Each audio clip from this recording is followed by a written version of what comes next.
Of God today 3-ാം മണിക്കൂർ. ലേവ്യരുടെ പുസ്തകം 26-ാം അധ്യായം 1 മുതലുള്ള വാക്യങ്ങൾ. നിങ്ങൾ ആരാധനയ്ക്കായി വിഗ്രഹങ്ങളോ കൊത്തുവിഗ്രഹങ്ങളോ ഉണ്ടാക്കരുത്. നിങ്ങളുടെ ദേശത്ത് സ്തംഭങ്ങൾ ഉയർത്തുകയോ കൊത്തിയ കല്ലുകൾ നാട്ടുകയോ അരുത്. എന്തെന്നാൽ ഞാനാണ് നിങ്ങളുടെ ദൈവമായ കർത്താവ്. നിങ്ങൾ എൻ്റെ സാബത്ത് ആചരിക്കുകയും എൻ്റെ വിശുദ്ധ സ്ഥലം പൂജ്യമായി കരുതുകയും ചെയ്യുവൻ. ഞാനാണ് കർത്താവ്. നിങ്ങൾ എൻ്റെ നിയമങ്ങൾ അനുസരിക്കുകയും കൽപ്പനകൾ പാലിക്കുകയും ചെയ്യുമെങ്കിൽ ഞാൻ യഥാകാലം നിങ്ങൾക്ക് മഴ തരും. ഭൂമി വിളവുകൾ വർദ്ധിപ്പിക്കുകയും വൃക്ഷങ്ങൾ ഫലം നൽകുകയും ചെയ്യും. നിങ്ങൾ കറ്റ മെതിക്കൽ മുന്തിരിപ്പഴം പറിക്കുന്ന കാലം വരെയും മുന്തിരിപ്പഴം പറിക്കുന്ന കാലം വിതയ്ക്കുന്ന കാലം വരെയും നീണ്ടു നിൽക്കും. നിങ്ങൾ തൃപ്തിയാവോളം ഭക്ഷിച്ച് നിങ്ങളുടെ ദേശത്ത് സുരക്ഷിതമായി വസിക്കും. ഞാൻ നിങ്ങളുടെ നാട്ടിൽ സമാധാനം സ്ഥാപിക്കും. നിങ്ങൾ സ്വൈര്യമായി വസിക്കും. ആരും നിങ്ങളെ ഭയപ്പെടുത്തുകയില്ല.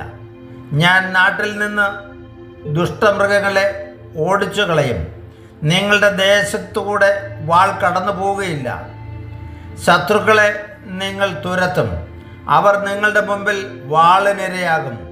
നിങ്ങൾ 5 പേർ 100 പേരെയും 100 പേർ 10,000 പേരെയും ഓടിക്കും. ശത്രുക്കൾ നിങ്ങളുടെ മുമ്പിൽ വാളിനിരയാകും.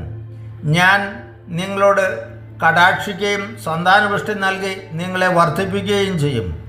നിങ്ങളുമായി ഞാൻ എൻ്റെ ഉടമ്പടി ഉറപ്പിക്കും. നിങ്ങൾ പഴയ ശേഖരങ്ങളിൽ നിന്ന് ധാന്യങ്ങൾ ഭക്ഷിക്കുകയും പുതിയതിനു വേണ്ടി പഴയതിനെ മാറ്റിക്കളയുകയും ചെയ്യും. ഞാൻ എൻ്റെ കൂടാരം നിങ്ങളുടെ ഇടയിൽ സ്ഥാപിക്കും. ഞാൻ നിങ്ങളെ ഉപേക്ഷിക്കുകയില്ല. ഞാൻ നിങ്ങളുടെ ഇടയിൽ സഞ്ചരിക്കും. ഞാൻ നിങ്ങളുടെ ദൈവവും നിങ്ങൾ എൻ്റെ ജനവുമായിരിക്കും. നിങ്ങൾ ഈജിപ്തുകാരുടെ അടിമകളായി തുടരാതിരിക്കാൻ അവരുടെ ദേശത്തു നിന്ന് നിങ്ങളെ കൊണ്ടുവന്ന നിങ്ങളുടെ ദൈവമായ കർത്താവ് ഞാനാണ്.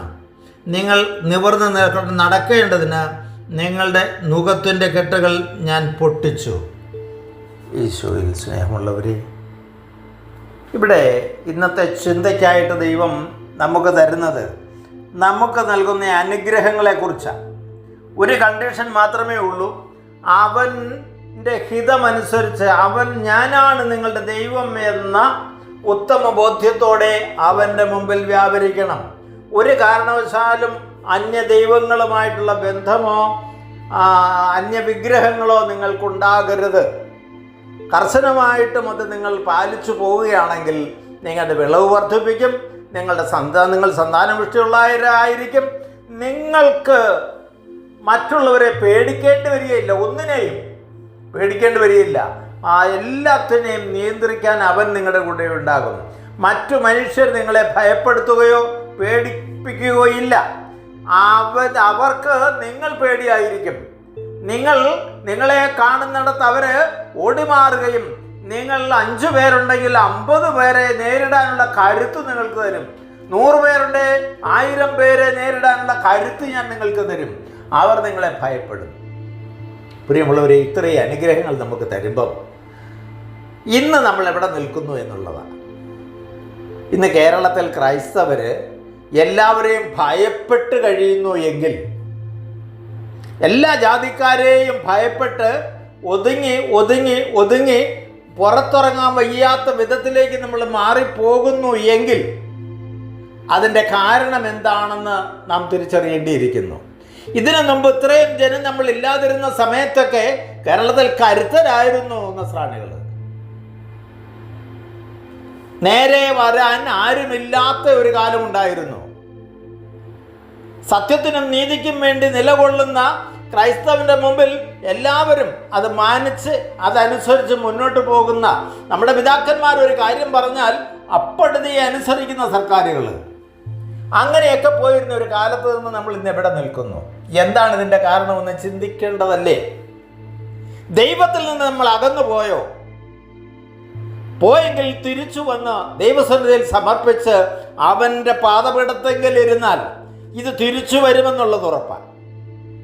ആയതിനാൽ പ്രിയമുള്ളവരെ, നമ്മുടെ ജീവിതത്തിൽ വന്നുപോയ വീഴ്ചകളെ തിരുത്തുവാൻ, ദൈവത്തോടടുത്ത്, ദൈവത്തോട് കൂടെ അവൻ നമ്മുടെ കൂടെ വസിക്കാനുള്ള ഇടമുണ്ടാക്കി കൊടുത്ത്, നമ്മുടെ ഇടയിൽ അവൻ സഞ്ചരിക്കാനുള്ള സാഹചര്യങ്ങൾ ഉണ്ടാക്കി കൊടുത്ത് വിശുദ്ധിയിൽ ജീവിക്കാൻ നമുക്ക് പരിശ്രമിക്കാം. പിതാവിൻ്റെയും പുത്രൻ്റെയും പരിശുദ്ധാത്മാവിൻ്റെയും നാമത്തിൽ ആമേൻ.